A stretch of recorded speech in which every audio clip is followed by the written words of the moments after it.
હે ગણેશાય નમઃ. રાધે કૃષ્ણ મિત્રો, અમારી યુટ્યુબ ચેનલ વ્રત સાધનામાં હું તમારું હાર્દિક સ્વાગત કરું છું. ભક્તો, આજે આપણે અજા એકાદશીના શુભ દિવસે શ્રીમદ ભગવદ્ ગીતાના 11મા અધ્યાયનો પાઠ કરવા જઈ રહ્યા છીએ. એકાદશીના દિવસે ગીતા પાઠ કરવાથી મોક્ષની પ્રાપ્તિ થાય છે. કહેવાય છે કે અજા એકાદશીનું વ્રત કરવાથી અશ્વમેઘ યજ્ઞના જેટલું ફળ પ્રાપ્ત થાય છે.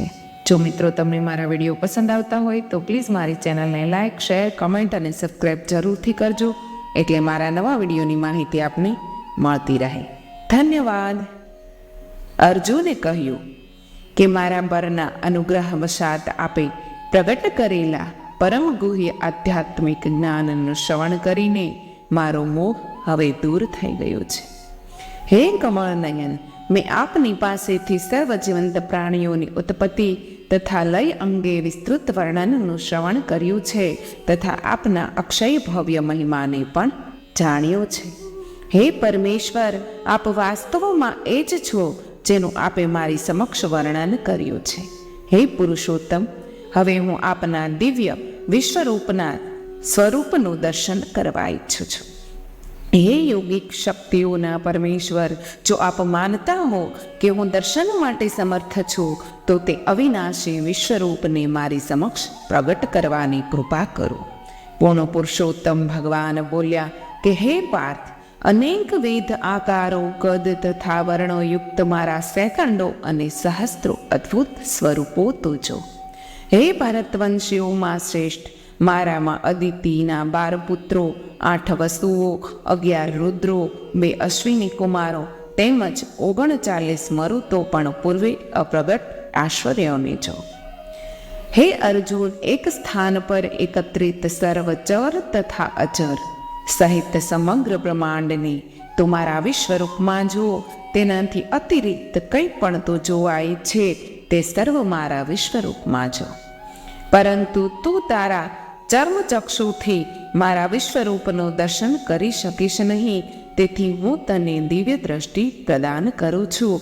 મારું ભવ્ય ઐશ્વર્ય તું છો.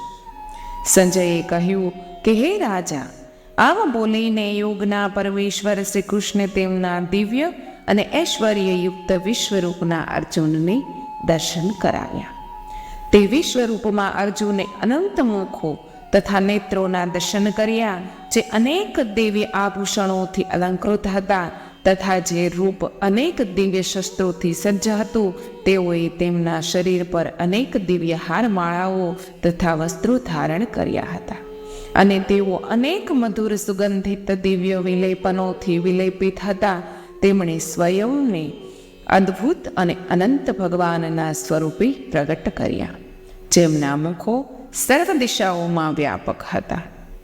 જો સહસ્ત્ર સૂર્યો એક જ સમયે એક સાથે આકાશમાં ઉદય પામે, પણ તેમનું તેજ એ મહાસ્વરૂપના તેજથી સમાનતા કરી શકે એમ નથી. ત્યાં અર્જુન દેવોના પણ દેવ ભગવાનના દેહમાં એક સાથે સ્થિત સમગ્ર બ્રહ્માંડની સંપૂર્ણતાને જોઈ શક્યો. તત્પશ્ચાત આશ્ચર્યચકિત થયેલા અને રોમાંચથી જેના રૂવાડા ઊભા થઈ ગયા હતા એવા અર્જુને પરમેશ્વરને 2 હાથ જોડીને શિર નમાવીને પ્રણામ કર્યા તથા તેમની આ પ્રમાણે સ્તુતિ કરવા લાગ્યો. અર્જુને કહ્યું કે હે શ્રી કૃષ્ણ, હે માધવ, હું આપના શરીરમાં સર્વદેવોને તથા ભિન્ન જીવોના સમુદાયોને જોઉં છું. હું કમળ પુષ્પ પર બિરાજમાન બ્રહ્માને જોઉં છું. હું ભગવાન શિવજીને, સર્વ ઋષિ મુનિઓને તથા દિવ્ય સર્પોને જોઉં છું. હે જગન્નાથ, હે વિશ્વેશ્વર, હું અસંખ્ય ભુજાઓ, ઉદરો, મુખો તથા નેત્રો સહિત આપના અનંત રૂપોને જોઉં છું, જે સર્વ દિશાઓમાં વ્યાપ્ત છે. હું આપમાં કોઈ આદિ, મધ્ય અને અંતને જોતો નથી. અનેક મુકુટોથી અલંકૃત તથા ગદા અને ચક્રથી સજ્જ તેજના ધામ સમાન સર્વત્ર દીપ્યમાન આપના સ્વરૂપના હું દર્શન કરું છું. આપના અગ્નિ સમાન પ્રજ્વલિત તેજનું દર્શન કરવું અતિ દુષ્કર છે, જે સૂર્યના પ્રકાશ સમાન સર્વ દિશાઓમાં વ્યાપી રહ્યો છે. હું આપને પરમ અવિનાશી તરીકે ઓળખું છું તથા આપ જ શાસ્ત્રો દ્વારા વિદિત પરમ સત્ય છો. આપ સર્વ સર્જનનો આધાર છો. આપ સનાતન ધર્મના શાશ્વત રક્ષક છો, તેમજ આપ શાશ્વત દિવ્ય પુરુષોત્તમ છો. આપ આદિ, મધ્ય અથવા અંતથી રહિત છો. આપની શક્તિની કોઈ સીમા નથી. આપની ભુજાઓ અનંત છે. સૂર્ય તથા ચંદ્ર આપના નેત્રો સમાન છે અને અગ્નિ આપના મુખ સમાન છે. હું આપના સ્વયંના તેજથી સમગ્ર બ્રહ્માંડને તપતો જોઈ રહ્યો છું. સ્વર્ગ અને પૃથ્વી વચ્ચેનો અવકાશ તથા સર્વ દિશાઓ એકમાત્ર આપનાથી વ્યાપ્ત છે. હે સર્વ જીવોમાં શ્રેષ્ઠતમ, આપના આ અદ્ભુત અને ભયાનક સ્વરૂપને જોઈને હું ત્રણેય લોકોને ભયથી કાપતો જોઉં છું. સર્વ સ્વર્ગીય દેવતાઓ આપનામાં પ્રવેશ કરીને આપનું શરણ ગ્રહણ કરી રહ્યા છે. કેટલાક ભયથી બે હાથ જોડીને આપની પ્રશંસા કરી રહ્યા છે. મહર્ષિઓ તથા સિદ્ધજનો માંગેક મંત્રો તથા અનેક પ્રાર્થનાઓ દ્વારા આપની સ્તુતિ કરી રહ્યા છે. રુદ્રો, આદિત્યો, વસુઓ, સાધ્યો, વિશ્વદેવો, અશ્વિની કુમારો, મરુતો, પિતૃઓ, ગંધર્વો, યક્ષો, અસુરો તથા સિદ્ધો આ સર્વ આપનો વિસ્મિત થઈને દર્શન કરી રહ્યા છે. હે સર્વશક્તિમાન ભગવાન, આપના અનેક મુખ, નેત્રો, બાહુઓ, જાંઘો, ચરણો, ઉદરો તથા ભયંકર દાંતોવાળા વિરાટ સ્વરૂપને જોઈને સર્વલોક અત્યંત ભયભીત થયા છે અને એ જ પ્રમાણે હું પણ ભયભીત થયો છું. હે ભગવાન વિષ્ણુ, આપનો ગગન સ્પર્શી અનેક વર્ણોથી જ્યોતિર્મય વિસ્ફારિત મુખોયુક્ત તથા વિશાળ પ્રદીપ્ત નેત્રો સહિતના સ્વરૂપના દર્શન કરીને મારું હૃદય ભયથી વ્યથિત થઈને કાપી રહ્યું છે. મેં મારી સમગ્ર દઢતા તથા માનસિક શાંતિ ગુમાવી છે. આપના પ્રલયાગ્નિ સમાન મુખને અને વિકરાળ દાંતોને જોઈને હું ભૂલી જાઉં છું કે હું ક્યાં છું અને જાણતો નથી કે મારે ક્યાં જવું છે. હે દેવાધિદેવ, આપ તો સમગ્ર બ્રહ્માંડના આશ્રય છો. કૃપા કરીને મારા પર દયા કરો. હે ધૃતરાષ્ટ્રના બધા પુત્રો, તેમના સંબંધિત રાજાઓ સહિત ભીષ્મ, દ્રોણાચાર્ય, કર્ણ અને અમારા પક્ષના સેનાપતિઓને પણ આપના ભયંકર મુખોમાં તીવ્ર ગતિથી પ્રવેશતા જોઉં છું. આપના વિકરાળ દાંતો વચ્ચે તેમના કેટલાકના મસ્તક ચૂર્ણ થતા હું જોઉં છું.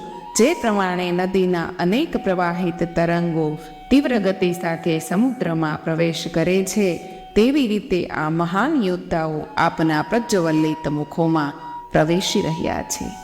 જેમ પતંગિયા તીવ્ર વેગથી અગ્નિમાં નષ્ટ થવા ઘસી જાય છે, તેમ આ મહાન સૈનિકો તીવ્ર ગતિથી આપના મુખોમાં પ્રવેશી રહ્યા છે. આપની જ્વલંત જીહવાથી સર્વ દિશાઓમાં આપ જીવંત પ્રાણીઓના સમુદાયોને ચાટી રહ્યા છો અને આપના પ્રજ્વલિત મુખો દ્વારા તેમને ભક્ષી રહ્યા છો. હે વિષ્ણુ, આપ સમગ્ર બ્રહ્માંડને આપના તેજના પ્રચંડ સર્વવ્યાપ્ત કિરણોથી દજાડી રહ્યા છો. આવા ઉગ્ર રૂપધારી આપ કોણ છો તે મને કહો. હે દેવોના ભગવાન, હું આપને નમન કરું છું. કૃપા કરીને મારા પર આપની કરુણા વર્ષા કરો. આપ જેઓ સર્વ સર્જનથી પૂર્વે પણ વિદ્યમાન હતા, તેવા આપને હું જાણવા ઈચ્છું છું. કારણ કે હું આપની પ્રકૃતિ અને પ્રયોજનને સમજી શકતો નથી. પૂર્ણ પુરુષોત્તમ ભગવાન શ્રી કૃષ્ણ બોલ્યા, હું પ્રલયનું મૂળ કારણ મહાકાળ છું.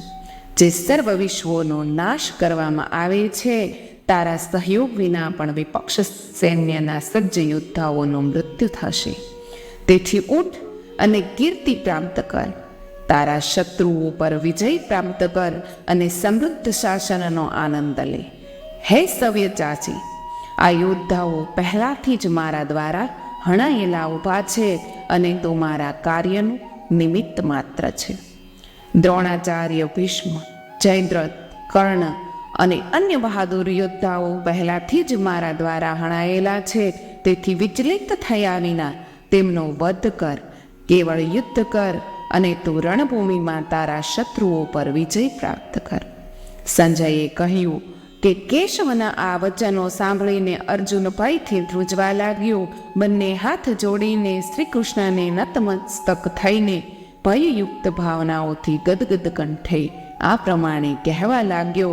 અર્જુન કહે છે કે હે ઇન્દ્રિયોના સ્વામી, સમગ્ર બ્રહ્માંડ આપના મહિમા ગાનથી હર્ષ પામે છે તથા આપના પ્રત્યે અનુરક્ત થાય છે. અસુરો આપનાથી ભયભીત થઈને સર્વ દિશાઓમાં ભાગે છે અને સિદ્ધ સંતોનો સમુદાય આપને સાદર પ્રણામ કરે છે. તે ઉચિત જ છે. હે મહાત્મા, જે બ્રહ્મા આદિ ચષ્ટાથી પણ મહાન છે, તેવા આપને શા માટે તેઓ પ્રણામ ન કરે? હે અનંત, હે દેવતાઓના ભગવાન, હે બ્રહ્માંડનો આશ્રય, આપ પ્રગટ અને અપ્રગટ બંનેથી પરમ અવિનાશી સત્ય છો. આપ આદ્ય પરમેશ્વર તથા સનાતન દિવ્ય વિભૂતિ છો. આપ આ બ્રહ્માંડના એકમાત્ર આશ્રય સ્થાન છો. આપ સર્વજ્ઞાતા તથા સર્વજ્ઞેય બંને છો. આપ પરમધામ છો. હે અનંત, રૂપો ધારણ કરનારા એકમાત્ર આપ સમગ્ર બ્રહ્માંડમાં વ્યાપ્ત છો. આપ વાયુ, યમરાજ, અગ્નિ, વરોળ તથા ચંદ્ર છો. આપ સર્જક બ્રહ્માના પિતામહ તથા સર્વ પ્રાણીઓના પ્રપિતામહ છો. હું આપને મારા પુનઃ સહસ્ત્ર નમસ્કાર કરું છું. હે અનંત શક્તિઓના સ્વામી, આપને સન્મુખથી તથા પુષ્ટથી અને સર્વ દિશાઓથી મારા નમસ્કાર છે. આપ અનંત શૌર્ય તથા સામર્થ્ય ધરાવો છો તથા સર્વમાં વ્યાપ્ત છો અને અતઃ આપ બધું જ છો. આપને મારા મિત્ર માનીને મેં આપને હે કૃષ્ણ, હે યાદવ, હે મારા પ્રિય મિત્ર, હે સખા કહીને સંબોધ્યા છે. મેં આપની પ્રતિભાથી અજાણ રહીને લાપરવાહી અને અનુચિત પ્રેમ દર્શાવ્યો છે. અને જો મૂર્ખામાંથી મેં વિનોદમાં વિશ્રામ સમયે સાથે બેઠા હોઈએ ત્યારે ભોજન સમયે એકાંતમાં અથવા અન્યની સમક્ષ આપનો અનાદર કર્યો છે, તો તે સર્વ અપરાધો માટે હું આપનું ક્ષમા પ્રાર્થી છું. આપ સંપૂર્ણ બ્રહ્માંડના ચર તથા અચર સર્વના પિતા છો. આપ સર્વોચ્ચિત પૂજનીય તથા પરમ આધ્યાત્મિક ગુરુવર્ય છો. હે અતુલનીય શક્તિઓના સ્વામી, જ્યારે ત્રણેય લોકોમાં આપની સમક્ષ કોઈ નથી, તો આપથી મહાન તો કોણ હોઈ શકે? તેથી હે પૂજનીય પ્રભુ, પૂર્ણ રીતે નતમસ્તક થઈને તથા સાષ્ટાંગ દંડવંત પ્રણામ કરીને હું આપની પાસે આપની કૃપાની યાચના કરું છું. જેમ એક પિતા તેના પુત્રને સહન કરે છે, એક મિત્ર તેના મિત્રને માફ કરી દે છે અને એક પ્રિયતમ તેના પ્રિયજનને ક્ષમા કરી દે છે, તેમ કૃપા કરીને મારા અપરાધો માટે મને ક્ષમા કરો.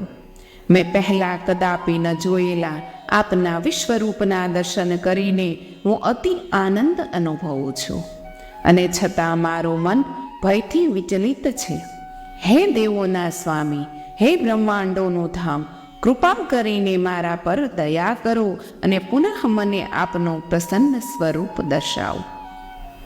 હે સહસ્ત્ર હાથોવાળા, યદ્યપિ આપ સર્વ સર્જનના મૂર્તિમાન સ્વરૂપ છો, તથાપિ હું આપને આપના ગદા અને ચક્રધારી તેમજ મુકુટ ધારણ કરેલા ચતુર્ભુજ રૂપમાં જોવા ઈચ્છું છું. પરમાનંદ ભગવાન બોલ્યા, અર્જુન, તારા પર પ્રસન્ન થઈને મારી યોગમાયા શક્તિથી મેં મારા દેદીપ્યમાન અનંત અને આદ્ય વિશ્વરૂપના દર્શન તને કરાવ્યા. તારા સિવાય આ પૂર્વે કોઈ દર્શન અથવા સ્વરૂપ જોયું નથી. હે ગુરુ, યોદ્ધાઓમાં શ્રેષ્ઠ, ન તો વેદોના અધ્યયનથી કે ન તો યજ્ઞો કરવાથી, ન તો કર્મકાંડો દ્વારા કે ન તો દાન આપવાથી, ન તો કઠોર તપચર્યાઓ કરીને પણ કોઈ નશ્વર જીવે કદાપી જોયું નથી જે તે જોયું છે મારું આ વિશ્વરૂપ દર્શન યોગ.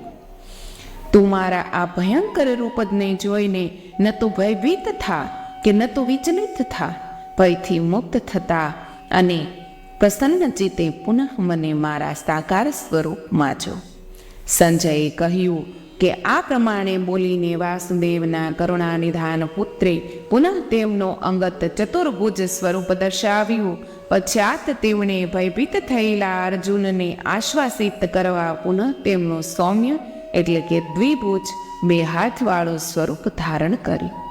અર્જુને કહ્યું કે હે કૃષ્ણ, આપનો દ્વિભુજ રૂપ જોઈને મેં મારી સ્વચ્છતા પુનઃ પ્રાપ્ત કરી છે તથા મારું મન સામાન્ય અવસ્થામાં પુનઃ સ્થાપિત થયું છે.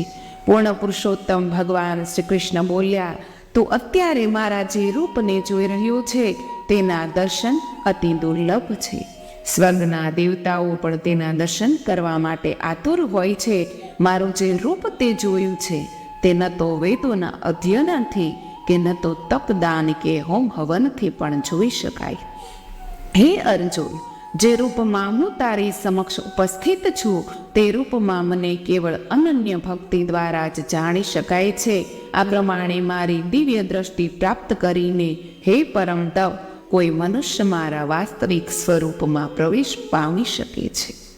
જેઓ મારા પ્રત્યે પરાયણ રહીને સર્વ કર્તવ્યોનું પાલન કરે છે, જે મારે આશ્રિત હોય છે તથા મારી ભક્તિમાં લીન હોય છે, જે આસક્તિ રહિત હોય છે તથા સર્વ જીવો પ્રત્યે દ્વેષ રહિત હોય છે, આવા ભક્તો નિશ્ચિતપણે મને પામે છે. મિત્રો, અધ્યાય 11 વિશ્વરૂપ દર્શન યોગ અહીં સમાપ્ત થાય છે. ધન્યવાદ. રાધે કૃષ્ણ.